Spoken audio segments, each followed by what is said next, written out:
Welcome, everyone, to a special edition of Inside the Huddle, the Homecoming Reunion Week edition. I'm Tom Caudell, and joining me today are the Muskingum Fall Sport head coaches.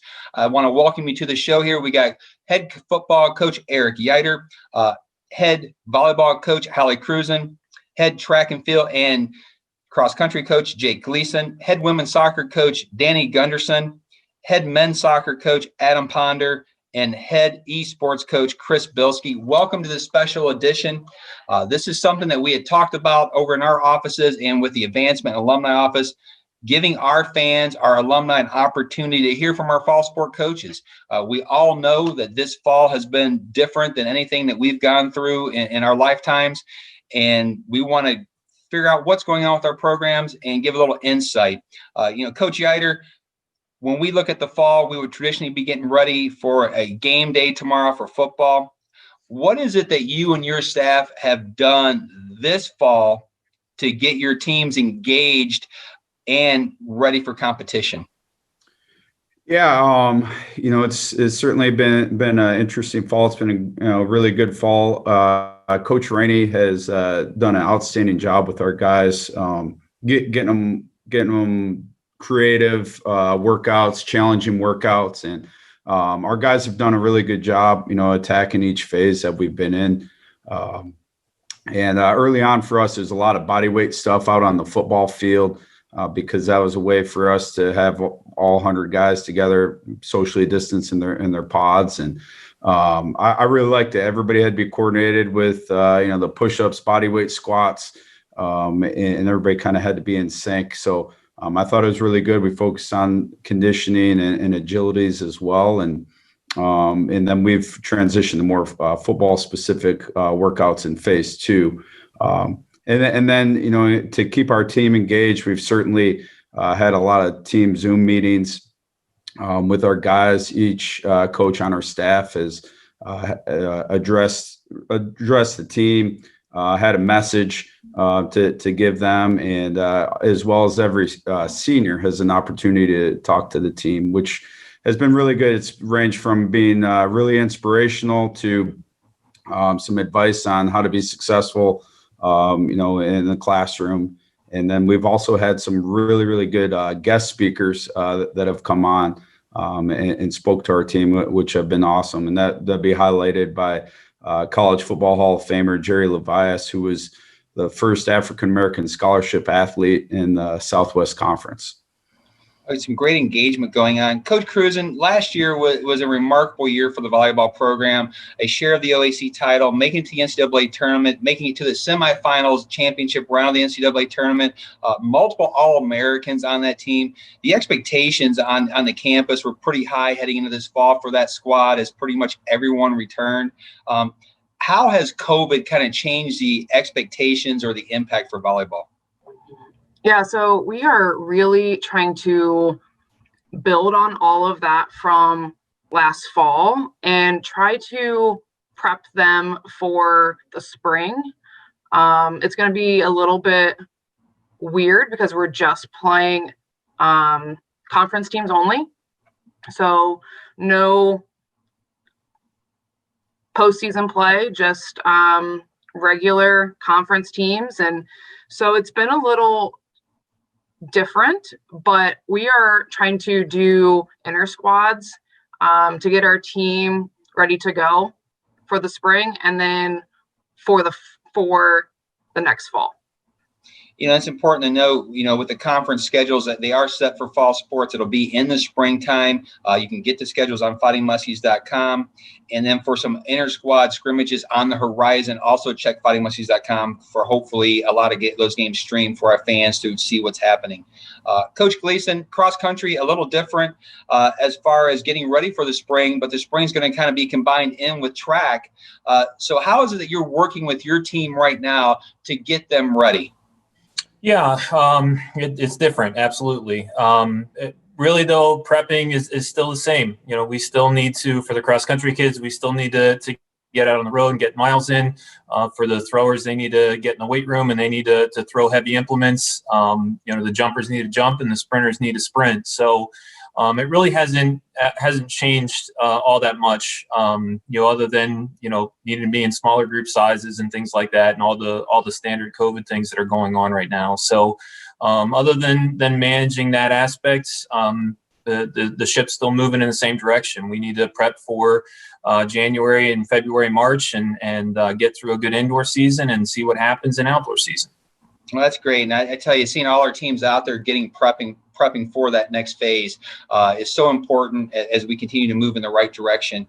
Coach Gunderson, you came on staff last year as the head women's soccer coach at a time right prior to COVID. The spring season was lost for you, as it was for so many teams. And then this fall, not having a season. How has that impacted you with the team, and how does the team culture and bonding look today? Yeah, no, that's a great question. It's been an interesting start for us as a program and for myself. We've done a lot with our culture. We even started with some Zoom meetings in the spring, and we've developed it into the fall. And the main drive is getting that competitiveness in and out of practice. And that's kind of what we've been doing all fall. And I think for myself and for the team, it's been great to get to know each other throughout the fall and through all these different phases. We've been able to basically break it down when we're with the smaller groups. And then now when we're in the bigger group, we're getting that bigger picture. But the team has put a lot of effort into making sure that we're competing day in and day out, and bringing the best effort that we can with each other. But I think it's been a great way for myself to get to know the team, and then the team to get to know myself as well, instead of just been, kind of thrown into a season with not really knowing much about each other. Yeah, Coach Ponder, last year you had a lot of early season success, a lot of expectations in the men's soccer program. This year, with the season not happening right now, moving to the spring, how are you keeping that excitement and moving forward with the spring competition and getting your guys engaged? Yeah, I think last year it was great to have some success with the program, certainly some positives in terms of, setting a couple records with the men's soccer team. And but we also understand the conference, the OAC is sort of the measuring stick. We can do what we can non-conference wise, but the OAC is, where we really need to compete and be successful. And so, we've certainly worked with the guys that are returning, and they had a great start to last spring in terms of their fitness and getting into the soccer and even some more ideas for them. But obviously things changed. And a big part of that is recruiting as well. We want to find kids from all over the world that are ready to compete at a high level. And we've been able to do that. Kids here in the States that are playing in some of the top leagues around the country, and kids overseas that are playing with pro clubs and some with their national team programs. And so we think with continuing to recruit top players that will compete for spots on the, in the starting 11 and make it competitive each day at training will only help us improve for the spring season and for next fall as well. Coach Bilski, you're the only sport on campus currently competing as you head into your first year here as the Esports head coach. How's that been with your team, being the only sport competing and the number of competitions that you've had? So we've had a pretty packed schedule here so far with the Esports team. We have 6 different teams competing right now, which means we have competition going on pretty much every night, Monday through Saturday, which I think is a good thing because it still gives kind of students and fans the opportunity to scratch that itch for competition. We stream all of our games online, twitch.tv/fightingmuskies if you're interested in checking it out. But in a way, I'm glad that our students have the opportunity to continue to compete. Esports is kind of unique in the aspect that social distancing is pretty easy when it comes to the other teams. So we've been able to kind of keep that going there. But, competition's been great. We've had some exciting things happen so far. We just had a student reach top 10 or top 5 actually nationally in a certain category. So that's been kind of exciting for us. And things are going really well here. Definitely busy, filled with competitions, but we're excited to be able to compete. Well, it's great to have some competition going on our campus as we move forward. Coach Cruzen, not only has your team had the success on the court, but off the court, performing at a remarkable high level in the classroom, one of the top GPAs on our campus for a team. What is it that you and your staff do to help them have the academic success? We are always trying to meet with them to talk about their grades and classrooms and things like that, and how can we assist them. So they have team groups that they are in, and that they sit down for 2 hours a couple times a week, and they just go to work. They want to work just as hard off the floor as they do when they're on the floor. Coach Gleason, you're managing almost 6 different programs when we count indoor, outdoor, cross country. Talk about the coordination with that and how it is working with so many different student athletes throughout the year. Yeah, well, it requires a good staff. Coach Schaefer, Coach Floyd, Coach Nira, both Coach Foxes, Coach Sievers. I have to have a staff to be able to manage all of that, and it requires a good bit of organization. Each of those. Not only are they different programs, but within those programs, yet men and women respond differently to training. You can't train your shot putters like you train your distance runners. So there's some really unique facets to track and field that you have to work with. And you have to have a good staff that has good knowledge. You have to have good teachers, which I do. And you got to be organized about it. And we spend a lot of time, particularly now with all the challenges of the groups, the smaller groups that we had to be in. That was a lot of organization, and we spent a lot of mornings planning how to do those kind of things, and experimenting a little bit too. We had tried some different ideas that maybe didn't work the way that we thought they would. That's okay. We tried it. It didn't work. Let's learn from it and move on. And if we can keep learning and growing as coaches, and that makes our athletes better, and if everybody's learning and growing, then we're getting better. Coach Ieuter, one of your initiatives when you came on as head coach was you wanted to improve the academic standing of the football program in the classroom. Through a variety of resources which we have available on our campus, you have the 3.0 board down in your locker room. What is it that the football staff does that helps our student athletes be successful? Yeah, you're right. We've put a huge emphasis on academics, and it's really paid off. I mean, our spring semester was the highest it's been in a long, long time. It was a 3.0 here, so we're proud of that. We're looking forward to that success in the classroom continue. Coach Pannone, our academic coordinator, does an outstanding job as well as the rest of our staff. I feel like we really go the extra mile. We hold our players accountable. We push them, certainly to be the best in the classroom. Our study hall this fall has been the best it's ever been. We've rarely had anybody even late. So you can see the real positives there. And we have just outstanding support on campus. Dr. Shelley Saleh, Dean of Educational Student Services, Lisa Casper, Coordinator of Student Success, Dr. Leanne Elkins, Director of DAO Office. All those people, among many others, have just been instrumental in our success. All of our first-year seminar professors, our academic counselors. I mean, there's a free peer tutoring. Again, that's available for everybody, but our guys have really taken advantage of it, and we're certainly very appreciative of all the support academically that we do have on campus. I just want to know, we've heard from a couple of programs about the academic success their teams have had. Overall, as a department, GPA last spring achieved the 3.0 as a department overall. It was quite a milestone for our athletic department. And it's a testament to what our coaches do to put our students in position to be successful in the classroom, and to what Muskingum has available on our campus for resources to our student athletes. Coach Bilski, esports during COVID has probably gotten a lot more spotlight action in the nation than it would have normally received, because esports continue to play and move forward in that direction. When you look at the Muskingum esports program, what do you see down the road for some program goals? Well, our program has been growing at a rapid rate here. We're over 40 students now this year in our program. So that's exciting to see. And I think that'll only continue in the future. One of our goals for this year, and something that I definitely think that will happen on the field, is we're looking to beat a Division I program. And the Ohio States of the world, the Kent States of the world, the University of Michigans, we play them, and I think we can beat them. So I'm excited as the season goes on, having those opportunities and hopefully capitalizing on those opportunities. But then, off the field, just continuing kind of the academic success that we have as a team. My personal beliefs is that success starts in the classroom, and we had a 3.4 GPA last year for a team. So I bumped that to now our goal is 3.5.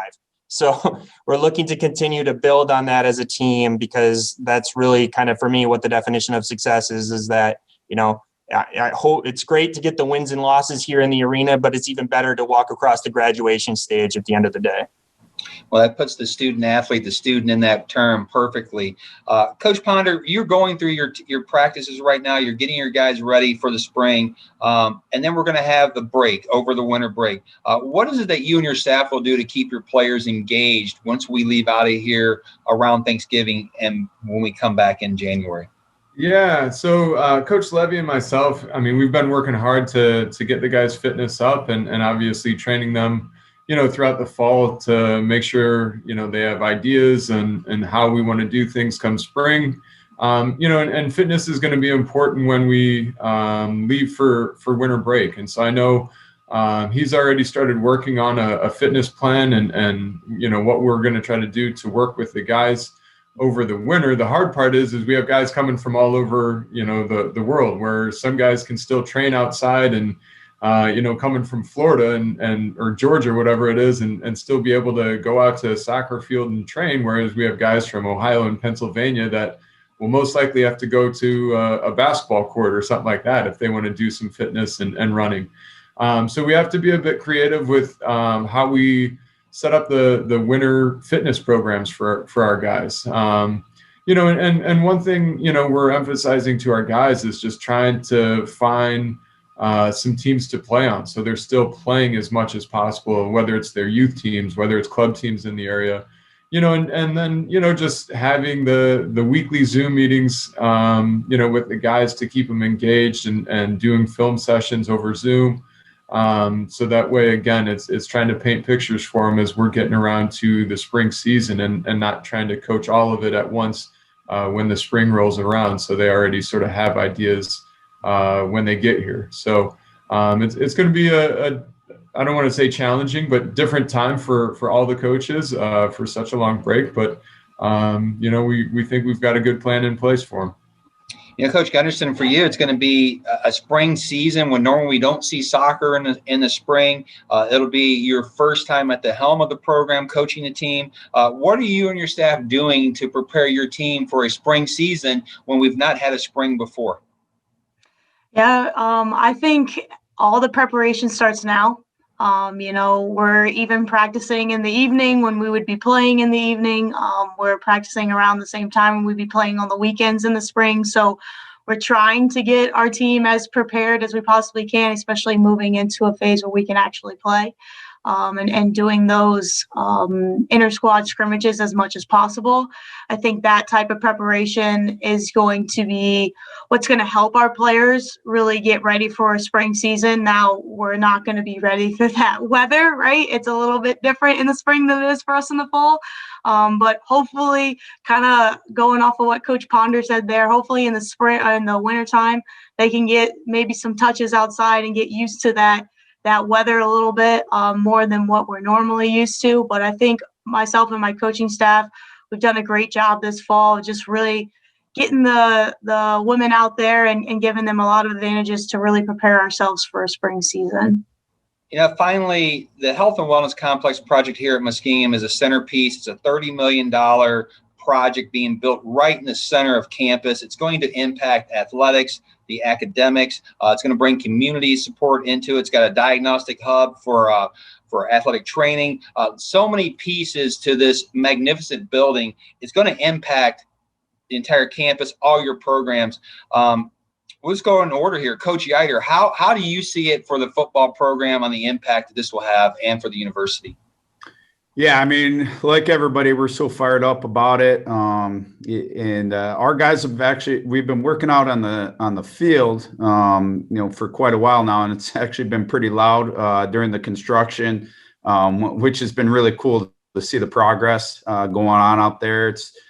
It's huge in recruiting, because the awesome thing is it's not just you can tell recruits, it's not just a bunch of drawings or pictures. The recruits can actually see the actual progress. And the awesome thing is they'll get to play in the new stadium if they come to Muskingum.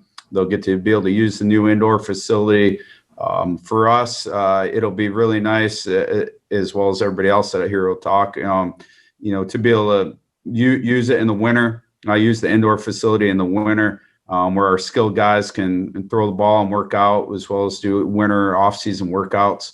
And again, it shows our current student athletes and our future recruits how committed President Hassler and this university is to athletics. Coach Cruzen? Same thing for us. It's just going to be huge when it comes down to trying to bring a kid on to see the campus and just see all the things that we are trying to do, and all of our support that we have. It's going to help us because we're going to be able to spread ourselves out a little bit more. We can get just our gym, or we can go over and do running on the turf and on the track, and maybe do some like cross training type stuff. So it'll be a really good thing for us too. Coach Gleason, seeing that indoor track's got to be pretty special for you. Yeah. Like Coach Ieuter said, every day we go out there, I take a few minutes. I go out a few minutes early just to walk around and see all the cool things that are going on over there. And gosh, I don't know if we got enough time for me to talk about how amazing it is for our program, but I think just to have a place to call home, we'll be able to host home competitions. And we have a long tradition of hosting very successful outdoor events here that'll carry over to the indoor season. We'll have locker rooms and coaching offices and just a place to call home in December and January and February, and we won't have to bundle up as much to go to. We won't have to bundle up at all to be able to go out there and do the things that we need to do to be successful and grow individuals. And we're very, very excited and very appreciative of it. Coach Gunderson? Yeah, I mean, everyone's kind of hit it there, but for us as a program, being able to go inside and practice on the same surface that we play on will be huge, and to be able to get everyone in there and just keep up with those skills. Kind of on the academic side, I think it's going to be huge for the athletes that come into our program, whoever's in those sciences with the labs and everything along those lines, with the new facilities that they're going to have in there. So it's not going to only impact our specific program in athletics, but it's going to be huge for that academic side of the university. Yeah, a great combination between athletics or academics and athletics coming together to form this venture. Coach Ponder. Yeah, obviously everybody has already mentioned how great the facility is going to be for all the different programs, and it goes the same for us. I mean, as Coach Gunderson said, being able to train on a surface that we're already playing on, and having pretty good sized games. I mean, 7v7 or 9v9 because of the size of the turf, would be fantastic. Another weight room and diagnostic lab that we're going to be able to utilize, and then obviously with some offices and locker room space to be able to walk a recruit in when they get here to that facility first off is, I think, going to be a good eye-opening experience. When, a lot of Division III schools, a lot of schools, not just Division III schools, don't have a facility like this. And as Coach Ieuter said, I think, what President Hassler, what, our athletic director are doing for our department is amazing. I mean, when you see a facility like it shows that they're dedicated to the athletics department and want the programs to be successful. It's not just words. I mean, they're doing it, and